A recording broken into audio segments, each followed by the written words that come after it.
Hello, ladies and gentlemen, and welcome back to the Quentin Tarantino Retrospective.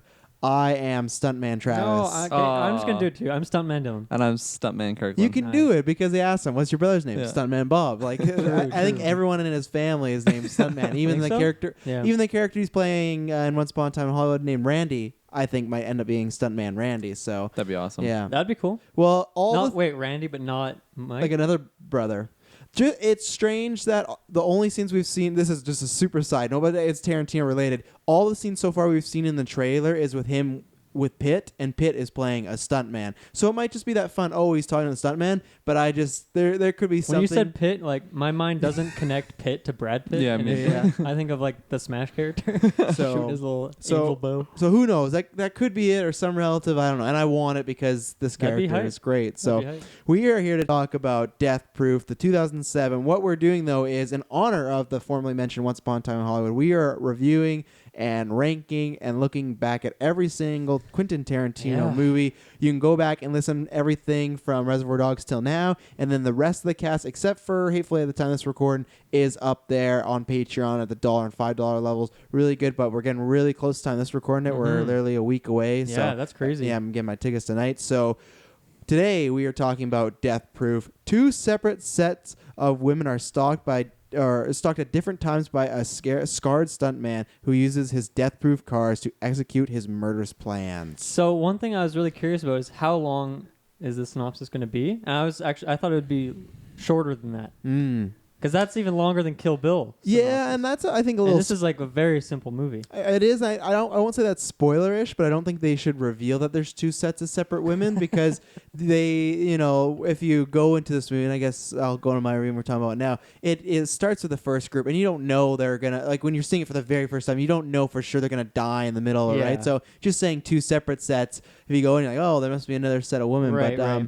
So this, for me, you have to be a hardcore fan to get this reference, but this is like the Age of Ultron for me when I talked about in the Marvel retrospective, where I defend this movie a lot, and because I think it's always put pretty low, even in a lot of lists I see it like the lowest on his films, even lower than Jackie Brown, and I always go, oh no, I like this movie, I love this movie, so I'm always defending it. But then when I have to compare it to the other Tarantino movies, that's where I'm like, I don't know. And the thing is, I'm torn on this film because the first half is some of my favorite Tarantino stuff. I love it. The group of girls and actresses they have are great, and then the second half is still entertaining. It's nowhere near bad. I don't believe Tarantino has a bad movie. It's still enjoyable, but it just, for me, never reaches the height of the first one. And I think it has to, which sucks because I'm a big fan of Rosario Dawson, Mallrats and Daredevil, like there's stuff I love her in. Daredevil. And then even Mary Elizabeth Winstead. Like, it's a cast that I prefer in other stuff, but I just don't really connect with any of them in that second half. And me and Del Rotato's off-cast,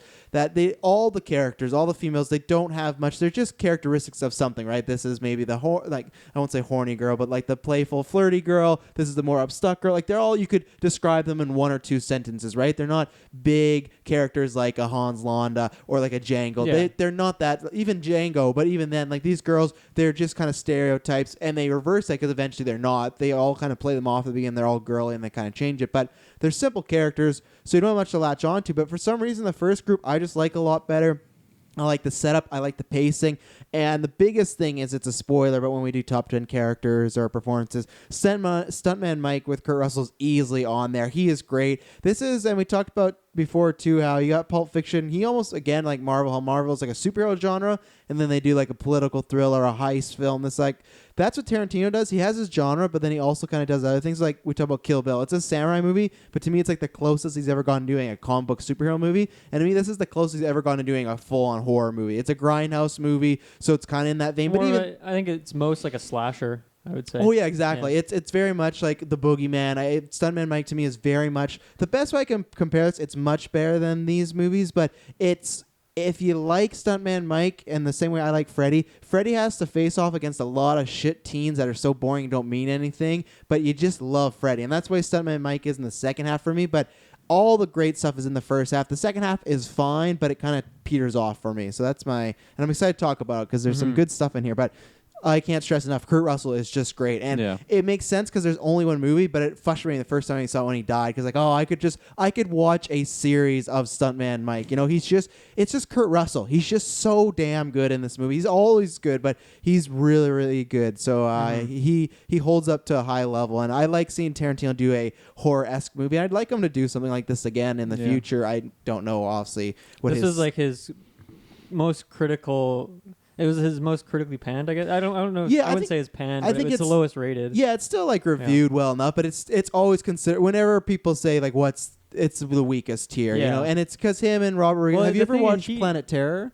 That's like the other one that's part of the because him and Rodriguez, pack, right? Yeah, they did like this Grindhouse Roadhouse show. You should. It's the same type of veins. That one's much more crazy. Isn't the main actress in that Rose McGowan? Same as the blonde girl at the bar. Yeah, she has a machine gun leg in that movie. It's a wild movie, but this is just again when we talk about Kill Bill. My last point was just like this is definitely his experimental time where he just wants to mess with stuff, black and white, film grain. Well, it's like an homage to that era. 100%, right? Yeah, and this is just him still being weird, and I like that. It's a good phase in his career. So overall, really like the movie. Not one of my favorites, but still enjoy it. And Stuntman Mike for life. Yeah, that's funny that you said you liked the first half a lot more because I found I liked the second half a lot more. It was at one point I was watching with my dad actually earlier today, and like we paused it, went and got a drink, came back, and I noticed it was like right at the halfway mark, and from that point on, I was just digging it a lot more. I think I just liked the other like the group in the second half as opposed to the first half. I found the characters just a lot more like funny and just enjoyable to watch, and but I'm really glad I didn't read the synopsis going into this because this was actually the first time I'd watched this movie, and I literally had no idea of anything that was gonna happen. I thought we were gonna go into like Stuntman Mike's like stuntman career, like find out what's going on, and but no, it was definitely not what I was expecting, and I really enjoyed it though. It was classic Tarantino, just really like interesting like cinematography shots, great soundtracks. There was some interesting like just changing of songs. Like I remember at one point in the first half, I think it was Julia. Was that her name, or was it Jules? Jungle Julia. Yeah, Jungle Julia. Yeah. So she's like texting someone, and when she's texting it, the music like changes to like kind of just like a, I don't know, like a ominous slower song, and then as soon as she like finishes the text, it like goes back to the rock and roll that's going on in the bar. It's just like fun stuff like that we've kind of, I don't know, grown used to in like Tarantino movies.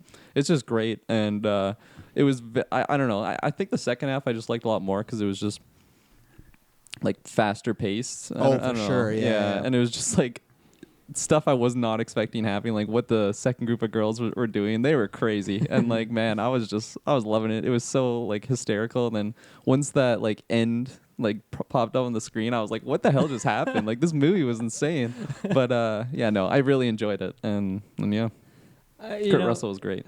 It's funny. Travis likes first half, you like the second half. I like it all. I love this movie so much. As I've talked about a couple times, when I last year kind of did my Tarantino binging through all of his movies, I watched all of them except for Jackie Brown, and that was the first time I'd seen both the Kill Bills. First time I'd seen Django. First time I'd seen this movie. I don't know, out of those four, this one to me like stood out the most. I just thought it was so interesting, so unique, such a weird, such a fucking weird movie, right? I love how like stylistic it is between like just the film and how you get like certain cuts where you miss a few frames, but like all of it's really intentional, right? I love just the idea of just building up characters for about an hour and then just killing them off with like without building in anything. You know, you mentioned how she's like texting someone. It's like you never know what happens with that. Exactly. It's like in most movies that would seem like a plot hole or something, but you know, as Tarantino, everything seems like really intentional. And yeah, I love this movie like even more the second time. I just think it's so outrageous and so zany. Oh yeah. It just has the classic Tarantino like fantastic dialogue, right? The characters aren't talking about anything that's important or integral to the plot. Like nothing really matters in this movie. Everything's inconsequential. It's all just about like that, just character building, like really, really nice dialogue. And yeah, as Travis said, like Stuntman Mike is just so good. I love when he just like totally changes the way he's talking when he's talking about his book. He's like, you know how people say, well, in my book. Yeah.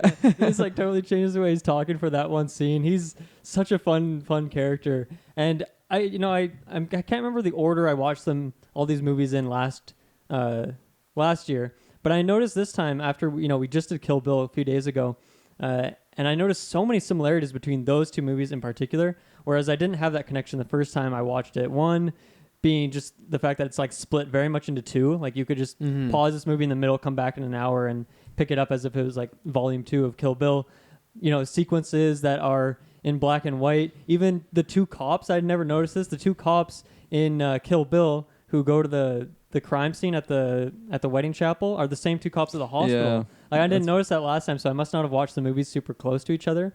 But I think that's a really cool detail. Like that's the first. Like there's always conspiracy theories of Tarantino's movies being some sort of expanded universe where these characters are in the same world, like Django and Hateful Eight. Are those in the same world? Yeah. And I think this is like the first time everything's really been confirmed to be in the same world. I think that's really cool. And the brothers, right? Pulp Fiction, Reservoir Dogs, they're both Vegas. And Tarantino's they're brothers. They're for sure brothers. They got the last name. They're same business. But, so yeah, I would say this is like a little bit more than that. True. Yeah. I get. But that is a good point. I think that is pretty close as well. But yeah, I don't know. There's so many little details I love about this movie, and the dialogue is just so on point. I'm just so happy this movie exists. Yeah. Now it's interesting. Like, and as we're going through these, and I'm thinking about how do I rank these movies next to each other, and I feel like I have a couple that are like definitely at the top, my top tier, if you will, and then I have a couple like your Jackie Browns. I'm not gonna say what else, kind of at the bottom. I feel like this one's in the middle with like a Kill Bill Volume 1, like a Hateful Eight. Like I have no idea how to compare these movies to each other. I love things about all, but maybe there's also like little tiny things I don't like about each of them. But overall, he just puts like his own unique twist on it, and always has killer dialogue. So this movie is no different. Didn't say overall. I feel because it is more horror aspect. Another con for me is I think it could be an hour and 50 again is a little long for me, especially because it is in that slasher vein, and most slashers are about an hour and a half, and that's as far as like a pause I'll mention. I love the way the bar grossly eating nachos. He's just like Michael Myers or Jason Voorhees. He's like popping up places from afar. You just see the car, like you don't see his face, you just see a shadowy figure. Like he does that in the middle. That's the exact same thing that happens in Hitchcock's Psycho. So that first, and that's why I think I like the first half. The first half's more like an action horror, and even then there's not much action there. He like has the scene where most of it to me, and I think that's why I prefer the first half, is because there's just more of he's this everybody seems friendly, just wants a lap dance, and then it just takes a big turn. My favorite so soon, and then just it's such a terrifying scene when she's like, "Oh, you're joking," like that, and that's why I think for me I prefer that first half, because I just love all the build up they do to him, because he's just a man. I but think you make a good scary point of how it's the two halves are pretty distinctly different, but I guess the reason why I like it is because to me it's like very half takes place at night and it's much darker, and the second half takes place during the day and is a little more like lighthearted. And I don't know if I could really pick a half. I know they are pretty distinct, but I just kind of see it as one movie, and I don't feel like it doesn't drag on to it's just the end of the movie in general. It is like a pretty long scene for a chase scene. That's classic, but there's a lot more like moving parts to that fight scene in Kill Bill. A lot more variety. A car scenes, but I still think that's like it's a fun ride for me, I guess, because the whole movie isn't like that. Like the very, very short. It's like really just kind of 30 seconds to a minute long. Like shows like the different takes, how he goes through and like crashes, and you see one character die. Every time he adjusts each kill is like even more savage than the last. Like her entire leg falls off. It just goes through the main character. What feels like the main character's head. It was so funny too, because when she's like riding and she just has her leg out of the window, and it just kept like going back to a shot of that. I'm like, there's something's gonna happen with this leg. I know it, and I'm just waiting for it. And then when it finally happened, because I think she was like the third like zoom in, and I was like, oh, there it was. The one girl just flies like 30 feet out the window. No, that was great. Notes.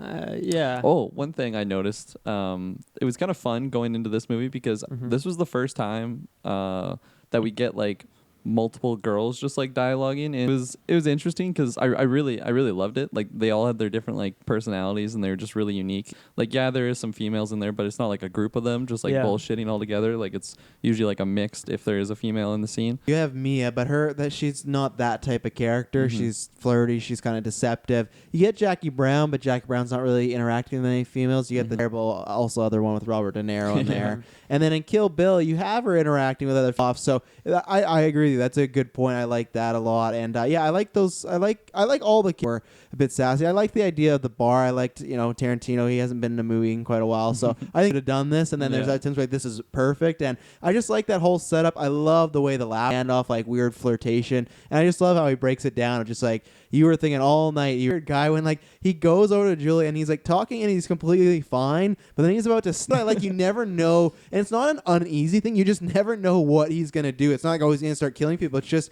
because he seems like a rugged guy, but not like that. But he is just at times just a gross guy, and just like what's her name's feet, like Rosario Dawson, and like it's just like, why are you doing this? Obviously, that's kind of time. He's just a weirdo as well. So, and I like that bar because there seems to be a few weirdos in there, and like road signs on the walls. One, it was like reserved for the clergy. Hilarious. That's weird. But I like that bar scene. How he just nastily is eating the nachos. It kind of reminds me of Londa. Yeah. And like that kind of like a bit earlier, but. That's definitely a similarity I noticed there, and I love that we get the two guys from Inglourious Bastards, the guys who play. They're just part of the name, and then the Jewberry, like yeah, exactly. It's funny to have them two back, and that a whole lot. I guess he's hitting on the girl at one point, but it's funny to see those two characters. Yeah. Like from my time, they were in a Tarantino movie, and he decided that he wanted them back. So yeah, this movie came out a year before Bastards, so it's crazy. Yeah, I guess so. And releasing of the two movies. Have you guys ever watched all the fake trailers that are with these movies as well? And after I should have got you to do it, I'm a bad podcaster. There you go. But we're very busy. Hashtag it's July. In the movie, and then in the middle of the movie, because I don't know which order they play them. Let's say they play Death Proof and then Planet Terror. In the middle, they'd have the, and they're directed by other directors. Rob Zombie directed this one called Thanksgiving, and it's a horror movie based in Thanksgiving. You should watch post-production. Because like Kill Bill was 2004, and then this was 3 years later. So I imagine where he doesn't talking about, we were talking about Richard, I can't remember his name now. The Tarantino didn't shoot any of his movies except this one. He did DOP, so that's why it's smaller. I don't want to say Richard Richardson. Yeah. He's done Kill Bill until now. I don't think it's Richard Richardson. If it is, then that's a Stanley cameo if I've ever heard one. Yeah, that's a Marvel. I'll look at that the next time. But and the other thing I like too is I kind of forgot that it was present day until she pulled up the phone. Me too. I feel on purpose big time. Okay, so it's 2007. Radio's still a thing in 2007, but not the way it was. Like radio was starting to die. It's starting to be like online radio and podcasting, stuff like that. So I love it. And then it goes black and white. And then the last story, it's like completely clear. To me, that's just a tribute to Grindhouse as far as like the cameras and the quality would be shit. So I think that's what he was going for. The phone, I was like, wait a second, I'm like, oh, I guess this is, but just to emphasize on the radio and what they're wearing, the car, like even stuff in mics, I love that. And then even once we get to the color, it still has that, but it's definitely lesser. It feels more modern. So I like that. It's just in like some weird, it just reminds me like a big fan of like Twilight Zone. Why is Rose McGowan there with her blonde hair? She's just trusting this guy. And that's not a con. It's just like a weird, I'm not leaving right. Oh, I want to ride. And he says something like, do you want to ride right now? And she said, well, that'd be great. Like, well, you'll be the first to know when I'm gonna leave. But if you, it's like we can go on. You can come with me on two conditions: you leave when I leave, and something you buy me something. Because he never. And this is a question I'll have for you guys with Stuntman Mike, because I've never understood this. Because I feel like in the first chapter, it feels like he just sees these girls and he's just going to go in midday time. Because I feel like the first story, he has an alibi. Yeah. They just crash in these people. Oh, well, hunky-dory. He even gets rid of the pictures. But in the second one, he just sees them. And Mike is a very like up and down character. Like he definitely has some mental problems. So what do you guys think about that? Then 2 chapters, I feel like he's the same guy, but very different styles. Because I feel like the date you brought up, because in the moment when I was watching it, I definitely like didn't notice that, but looking back, it definitely makes sense. Because the first act, he didn't smoke any weed. Like he was just like completely clean. He had the bartender like be his alibi. Like he knows that he didn't drink. It was just all he was just. He's like, it doesn't even seem like he's fully trying to kill them, because like when he makes them but no, that's definitely a good point. And then I think it's just he's very off the rails character, just totally like mental problems. I don't know. I mean, what's the time jump again? The car's death proof, but I wouldn't be surprised if he suffered some serious brain damage from that first encounter. It interests me when I watch it. It's just a big jump for him. You know, because I always thought it was when I watched it, like this, and it's only Kill Bill in this, but they're always just behind the 8 ball. They're showing up when the damage is done and kind of just like lays out the exact scenario. Like the same thing. He's like, oh, he did this. I wouldn't be surprised if he did again in a few months. But they don't do in the second. Maybe not. Maybe Is he? I don't know. Yeah, I ca- he's in For some reason, I thought they were elsewhere. Lebanon. This, I believe. Oh, I'm but pretty they're still sure. in Texas. I'm pretty confident. I'm gonna check it I out. don't know for a fact, but I always Is like Lebanon a place in Texas? Yeah, because it said Lebanon. Because right before me, and it just says Lebanon, which is another country. Michael Parks, by the way, not Perkins. I fucked up Parks. his name. Yeah, it'd be Area. like Tennessee or something. Interesting. But yeah, I just like that those cops just come in there and they just kind of. They literally are there for coffee hit. Like, look at all these guns. Same thing. That's like they're laying out that this guy's a bad guy. And that's like, I like it. I think it's cool just as like a connectivity thing. Yeah. I wanted to touch on a couple things you had started the second sequence, and then the change for it is as whatever Mary Elizabeth Winstead's character's name is, as she puts the like coin into the vending machine, and there's like a missed frame or two from the film cuts back into it. I like that. I think that was like a clever. I mean, it's cool how he does the work, and then Rosario asks what's going on, and then she was like, I think it was broken, and that like is kind of fun because the authentic feel. I don't know. Was it actually done with film, or was that like effects that were put on? I imagine it was because Tarantino is like a big film buff. So Yeah. if I saw them as like intentional. they were okay. Oh, so that okay. I think he filmed. You could still do it, and then like aspect ratio. Him and Right. Nolan are really big like buffs in that way. So I think he did that, and then massive film nerds, he took out watching this with Emily. Sometimes when you get bad stream or Wi-Fi shit, it starts to skip. You're like, I'm like, no. I was like, what happened here? in the first act, because it has like that purposeful like I don't know effect on the screen. The grainy look to it, yeah. And I even like with the dance, it cuts midway through because I remember the first time I saw it, especially being a even younger male. She's coming to me close, and then it just cuts to him like walking in the parking lot. Yeah, and it's so good because it also feels like because this would happen to audiences, and that's what it felt like. This whatever happened in the dance scene was too mature, so they had to cut it. And I love one conversation with them in the parking lot of just like, you're gonna fuck that guy. He's like, he's my dad. He's like, I can hear you. And she's like, I'm not off. Like he's like, he is super cool except for the sneeze. The sneeze like totally took down his cool factor for a while. He won it back, you know. Yeah. So no, that's such a great scene too. Because when he like takes her to the car or anything, I was just laughing. And he's so nonchalant. Oh, it's just like I'm a stunt man. It's death proof and everything like that. And such a good reveal of like the car is death proof. Oh yeah, I saw it. Even with has, like the glass window. Yeah, exactly. It even has and like the metal the bars. nasty, like just the color details. I love how when I think his name. I think I wrote his name down. Let's go with Dominic. So Dominic is talking to her outside as she's like goes for a smoke. It's raining outside. His name in the movie is Nate. The guy who played Dominic DeCoco. Oh, I wrote Dominic as my notes. Just okay, so like, his name is Nate in the movie, but you can go with Dominic just so we Dominic so we know. DeCoco. He's make out with him, and she has like a couple conditions, and she's like, I'm not gonna get my hair wet. He just whips out this like giant red umbrella, just classic. Out I of love nowhere. That. Yeah, that was so good. And then I love when they're I forget what the line is, but they're leaving. In that first sequence. And Stuntman Mike just like looks over at the camera and like throws his cigarette down. That's such it's perfect. There's even a GIF of that on like Facebook chat I used earlier today. Yeah, it's just I guess this movie is cheesy. It doesn't feel as cheesy as like Kill Bill, but it's like pretty close at times. Yeah. And that's definitely one of those moments, where the character just looks directly at the camera. He did leave states. Okay. So that's why I took it. Why like the cop, you just never hear from them in time too. Yeah. But also just because I think he went elsewhere. Yeah, no, that makes sense. One fun thing I noticed, I think it was Julia. Her phone rings and her ringtone is the whistle. Yeah, there's a lot of like little Kill Bill reminiscent moments. In here for sure. I think just because he was in that headspace, like I said, he feels like a director that career has been very, very similar. Like his films are very different, but they always feel like this is a Chris where he was at. Where Nolan to me is always just like, I'm the fucking perfect magician and it's always gonna be the perfect trick. Where Tarantino is just like I said, this is his weird phase. You can see these fucking cheap ass Reservoir Dog suits, So it's like it's great that way. And I think it's kind of Robert here. You guys have this idea to do these grindhouse combo movies, so it's just like it's definitely that's gonna be no award caliber. Other Kill Bill things I noticed. One is you get that. The guy in lazy like trucker guy in this movie. I don't think it's the same character though, as we talked about it. It possibly could be. It could be. I think I checked and their credit is like different names. I think one's just credited as trucker, so it could be the same guy. But I like one might just be like over analyzing, but maybe it was intentional.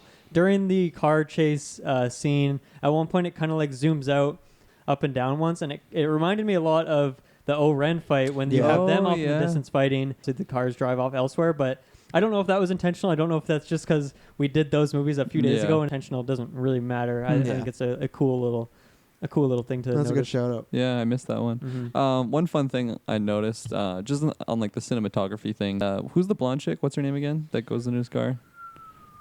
I don't know. I'll just call her the Blondie. She. I'll she find out in a So second. Let's call her Icy Hot. That's the jacket he's wearing. I think it's a good name. yeah. Okay. Or Well. call her Tatum from Scream.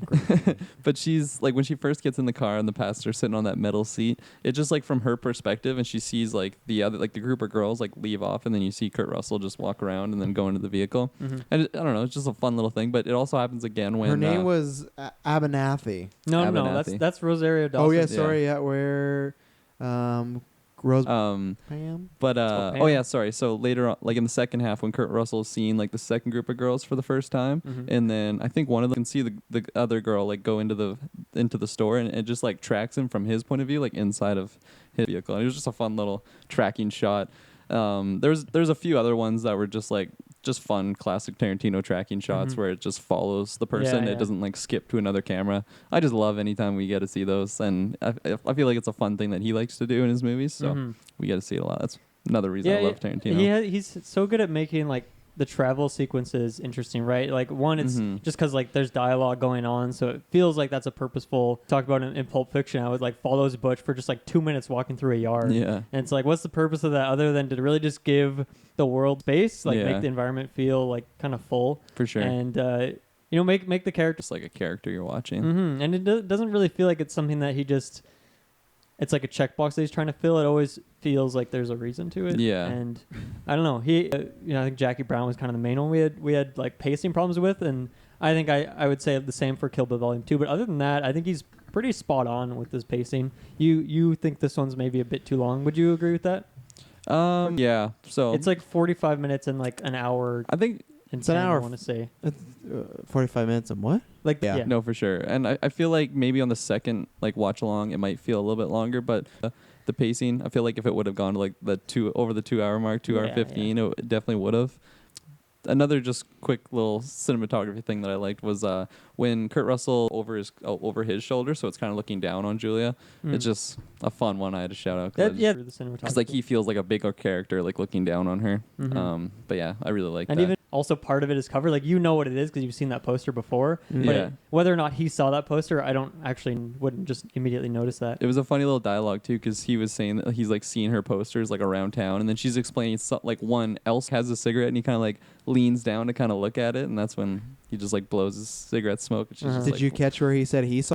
Another character mentions a big kahuna bird. Yeah. So That's probably is that the an same actual world as Pulp place Fiction, or no restaurant in his world? So. Good big kahuna. Yeah. So yeah, I want to try a big kahuna burger. I think they're all. I think it's Tarantino universe movie. That'll be his 10th one. Like the end game. He'll just bring a bunch of the characters from every take on It's Marcellus Endgame. Wallace. Yeah. I had a couple more. Is the second group of girls when they just go for lunch or something, and it's just a shot of them like eating their food, and the camera's just like cut. Yeah, it's interesting. It does kind of stop, and then that scene was forward. fun too, because you can see Kurt Russell like at once again kind of shout out to like Reservoir Dogs. Totally, It has a very similar shot as well with the starting characters. And then the 3 girls talk about the plan. And then Rosario Abernathy, I guess her character, you can like get to know our friend Lee, and she moves aside, and you like that's the first time you see her in that shot. You a mind blowing shot or anything, but I think it's just kind of a fun dynamic because they talk for like a couple minutes before you see her, and she's just intentional too. But like the photo that she shows, like the trucker dude, like in the magazine that she's an actress, I didn't think about that. That's so it was pretty thought, funny. Yeah. I think she was wearing like all white, but like very similar. Like she's lounging on the chair, like all out like that. But yeah, it was funny. I just quickly wanted to say on that name. It was just I don't know. I just really like seeing like a different like type of dialogue, because we have like these female characters, so they have different like I don't know things they would talk about as opposed to like a character like Jules and Vincent. Right? Yeah, it feels like he nailed it. It just felt different from like what we've been seeing in these last Tarantino movies. So I really appreciate everyone except for maybe like the Lee character. I feel like maybe I just didn't see much of her. Who was that? The Lee character, Mary cheerleader. Elizabeth Winstead. Yeah. Oh, okay. I thought you said lead. And I was like, no. that I feel like maybe I just didn't get to like see much of her. She in has it. very little. I think maybe I just Abby, was that her name? Abernathy. Abby for short. I'll give her that. So I just have like some biases going into it. Yeah. And but like Zoe, I just fell in love with like her Australian accent, and she was just so hair those off. Sorry, New Zealand people out there, but I don't know. She was just really fun. She just has that pole. Like when they like first take him out, she just leaps out of her vehicle with that pole. Playing herself. Yeah. She's a stunt woman from. That's New Zealand. hilarious. She's Yeah, a stunt woman for. Yeah, I didn't notice that until we put you in there playing herself as a stunt woman. She does all her stunts in this movie. It's just like It's another like throwback to Kill Bill because and she's coming up in Django. It's funny though that you mentioned that she did all of her own scenes because stunt double must be like getting his money's worth out of it. That's funny that it was actually her. He has all her. And then the Kim character, I really liked her, just like sassiness. She honestly felt like a female Samuel Jackson. Yeah. She was a lot of fun, and it was just, I don't know, it was interesting seeing like a different take on that. I think the lead character is interesting to me because it's like less about her dialogue, but more the other characters like fucking with her. Yeah. Right when they're like When she's really gullible, pretend she that was gets pretty funny. offended Yeah. that she like messed up her accent and stuff like that. Like yes, she does. She's not. The other characters get more lines, so of course they're interesting. But I still think that character is fun and like fits in there because that's kind of the same in the first group. The blonde girl in that group, you don't really get to know her at all either. Yeah.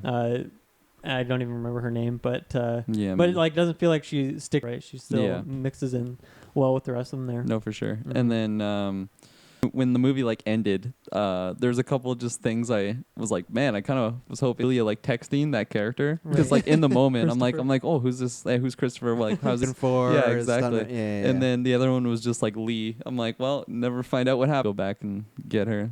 Hopefully. Wonder how they're gonna Yeah, how would they just? Yeah, that's scary. It was fun seeing like the end chase scene too. It was more like when Kurt Russell on the lower like road and then they're kind of like up top and like I don't know. It was the first time I kind of noticed that it was fun. Spy versus spy almost color schemes. Yeah, I think it's a fun like car chase. She's on the front of the car there. So it's pretty I was scary. waiting for her to just go flying too. Like especially when she funny when they eventually crash, she just pops up. I'm okay. Yeah. And she's like smiling, just like holy shit, what the hell just happened? Yeah. It's fun. Yeah. It's a fun movie where like car chases, like they're not really like most appealing. Yeah, to me, but I really love this one. It was probably just because it was that character was just so fun too. When he's just like hysterically laughing at parts, it was great. And when he has to, after he gets shot, and he's just like, yeah. Yeah, and a fun little ending there at the end, and then it just cuts back to him, and you're like, what's more? And he just gets curb stomped, and then it's over, and then cars and whatnot. In my head canon. I like the song, yeah. Yeah, in my head canon, I like to just say that there are other victims of his, you know. Right, it's yeah, just me too. You kind of get that feeling. I love when he has his camera and he's taking pictures of him. The score, whatever it is, I got to look it up. It's just fantastic. It's very creepy, and it's just fun seeing his perspective, and he's just following them. It's black. He has a creepy feel, but it still is kind of... it's still fun when you're talking stupid in a way, but it's stupid in their life, like talking about this guy cheating on her and like having a 10-minute conversation. Yeah, like everything's inconsequential, and this character says like somehow ties back into the plot later, even though at the time it feels like just an innocent conversation. But you don't get that in this movie because there really isn't like a plot. Yeah, and then I like that. I love that stuff. The so. symbol on the hood of his car as well. It's all like pretty over the top that he's a pretty fucked up guy. Yeah, for sure. Yeah, this gets me like even more hyped to watch Hateful Eight and just see him again because I remember he's quite good in that movie. Yeah, he's as well. great. Yeah, and I forgot that he's actually in. Yes. Yeah, he had to change his name. Yeah, you never know. Do you think they kill him? In what? The girls? Yeah, his head completely caves in. He's dead. Oh. Yeah. Unless he survives. It's his brother. Yeah. Yeah, but I like the quick cuts as they like all just punch him in the face. Yeah, that was fun, especially like it. Nice. Yeah, I think that expels my notes for the most part. Me as well. It made me laugh every single time. It was just so like extra. It felt like I compare them, but it just felt like one of those wild like Samuel Jackson characters. Like almost like he was pretty tough and like badass and like just her tone of talking, but like that laugh, it was just so like infectious in a way for me. It was just super extra. But yeah, that's all my notes. Nice. Got some trivia. There wasn't much because, unsurprisingly, there was a lot of car because I'm also not Kyle Smid, so I'm not a big car person. So he's like, he's driving this, and this is from this movie, and it's like, okay, it's not there because it's funny that I like the first group of people, and I really like the. Oh God, we've been the worst forgetting their names because there's so many. The girl who does the lap dance, she's my favorite out of the bunch. Ferlito, something Ferlito. Ferlito, like actress. Like her last name is Ferlito, I think. Yeah, Vanessa Ferlito's her real name. Her character's name's Arlene. So she's my favorite, but I'm always disappointed. I haven't seen them in anything else, but I like them all. But so there wasn't much casting as well because they're all kind of like nowhere name people, you know, smaller. I think that's kind of once again, kind of awesome because she had like a previous thing with Kevin Smith, and once again we talk about Kevin Smith and Tarantino, and it's funny like Kevin Smith was also doing like his movies are all connected and have like characters and have like tributes and whatnot. So she had some big. But it's not. It wasn't like a massive role. It wasn't like she's on like Angelina Jolie level. You know, It wasn't she's no like, night nurse. The night This nurse. might talk about a bit. I should have brought this up earlier, but I kind of forgot. And Mike masturbating in his flip car over the first car crash, but it was deemed unnecessary since the following scene would have the Texas Ranger talk to his son about some of Mike's acts were murders of sexual nature. So I think that kind of goes into, and I kind of forgot about that as far as when we're talking about like the second part and like a sex addict and like the worst type of sex addict where he can't contain. Because like I said, he's just going up to her feet doing stuff and whatnot. And that's what that kill seems like, where sometimes it's all planned. But that one was just like, I see these girls, I'm going to go get them. And that's exactly nachos. It's gross, but like he's like giving his fingers a good licking and He's whatnot. pretty nasty. He is Yeah. pretty nasty. You're going in the book. Oh, Room yeah. with a night out with Sean Penn. Tarantino walked by Evolva because he didn't want to die in some auto accident. Stunt team 10, 15,000 and death proof it for you. The death proof face stuck in Tarantino named the movie after that. So we're doing when we do our rankings, we're also going to do a pick fun is on that list. Sean Penn's a 2-time Academy Award winner. He was the first ever man crush. He's one of my favorite actors. I think in the 2000s he was the best actor in the world. It's just so crazy that they're friends and he's very strange. True. So I'm waiting for that moment when like Sean Penn is cast in it, because it's like it's always weird that they've never worked together. Yeah. So and they've gone record, and that's the whole reason why we'll finally do something together. And Will Smith dropped out like you're gonna be Django. So maybe I just gotta wait for someone to drop out. Yeah, while he's just such a good fit for like the style Oh, of Tarantino yeah. movies. He could be such an interesting character. dialogue. Yeah, and he's so versatile. He's the definition of a chameleon. Maybe next Daniel Day. So yeah, I was that tickled my fancy when I saw Tickled that. my So That fancy. tickled my fancy as well. we were talking look rather than Cool. digitally scratched. So obviously you add those in there, but it was not like they didn't film that like, oh, this is what we're going with. Too much? I think you might have 2 recordings of it, knowing that, and especially 2. I have no idea. yeah, I'm and a film nerd when it comes to that. well, and especially 2, like if I you're mean, talking. film, not a nerd. Like Yeah, film. some people they might just Not- do I don't one know. camera shot, but fucked up this take. I But we see. have fit from 3 different angles, so you should be safe. So That one really deserved a good scratching. So yeah, Tarantino, which we talked about, but like I disagree. But he says Tarantino admitted later in an interview he believed he over-tweaked the film, but still was very fit. I guess I could with see the that. effect, you mean? Like just the whole film in general. I think he meant like being very, but I don't know. I kind of like that about it. It's something. It's to me, it's like an experimental film. It's something different at a bunch. So and maybe he feels that way. Maybe he watched it and he goes, maybe I shouldn't have done that, or maybe I Yeah. shouldn't have done. Maybe he just feels he did too many of like the grindhouse.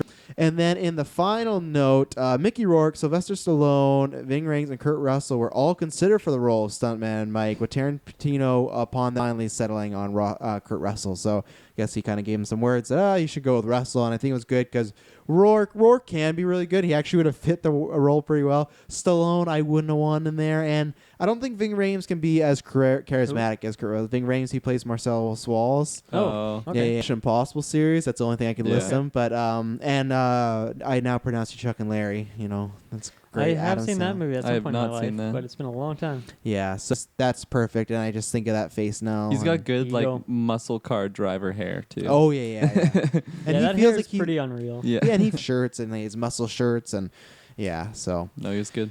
that's all I got for trivia. I'm gonna give this movie I'm gonna Mike Collins already, just a little long. I like the first half a lot better with the second half. You know, they talk about like Allure magazine for 3 minutes, and there's just certain topics that they talked about in the second story that didn't jump to me as much as the first story. But wow. And I think the other reason why is because he still has the tricks of the trade, but at the end of the day, it's a very like basic pulp fiction. You know, it's like a very start to finish story. But yeah, still, I watch this movie a lot just because of Stuntman Mike. I think I usually watch it because they're very rewatchable. They're great. You always pick Yeah. something else out, and yeah. But that's the main character. So that was my thoughts on Death Proof. I like the point you just made. When we were getting ready for this retro, I'd only seen this movie once, and I feel like I don't think I'm gonna get a ton out from the second watch. Like, I think it's gonna be the same thing. Same thing. I did discover a lot of cinematography things, a lot of comparisons to Kill Bill in particular, because that movie's so fresh in my mind. So I definitely compare this to some of his other movies, though, just because it is so distinctly different. And Yeah. You got linear path, like going up and up, and then there's like this movie just like throws a wrench in it. Took a big this movie. I'll definitely watch it many more times in my life, and I'm curious what Yeah. more details I'll discover. But this is our second to last episode that we're recording. That's crazy. And we're getting in our timeline. You're still getting Bastards and Django and everything like that, which we've already. Yeah, I definitely agree with that point where it's such a different movie compared to like his other ones, and it is hard to compare Glorious Bastards or like something like Nothing that. There, really. Yeah, exactly. But it's still a fun movie, and I really pretty gruesome. But no, I'm definitely excited to watch it again, and so nice, really high.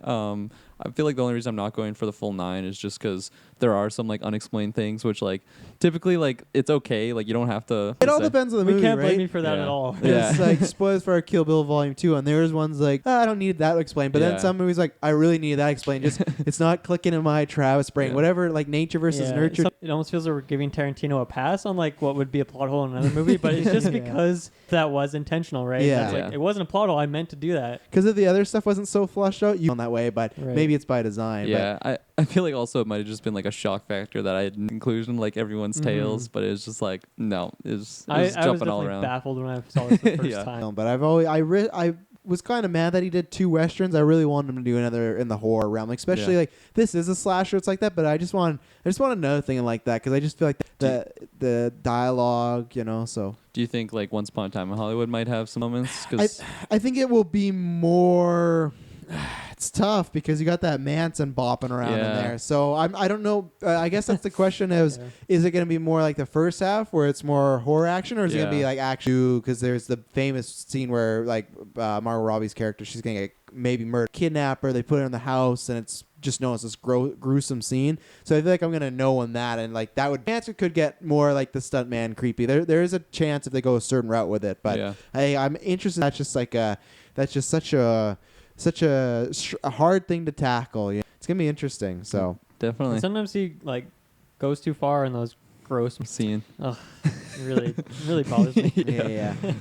You know what doesn't bother? After this, we got Inglourious Bastards, Django, and then Hateful Eight, and then Once Upon a Time in Hollywood will be here, and then a rankings episode. So we still got a little gone week. So hopefully we got some juicy. Maybe Tarantino, that's his 10th film. He's directing X-Men, No, that's a bad choice. We should talk about that when we do our rankings. He almost directed a Luke Cage movie. He was very, very close. Wow. He was going to make it. He didn't do that, but it could have fit. So, so next for the podcast, for the video and podcast feeds, if you like what we do here, leave us a nice review on podcasts on the Apple forums because it would help. Honestly, so until next time, as Wiedersehen. Kirkland every time. That's so funny because at the beginning of the cast, I'm like, "Okay, I'll be on point today,"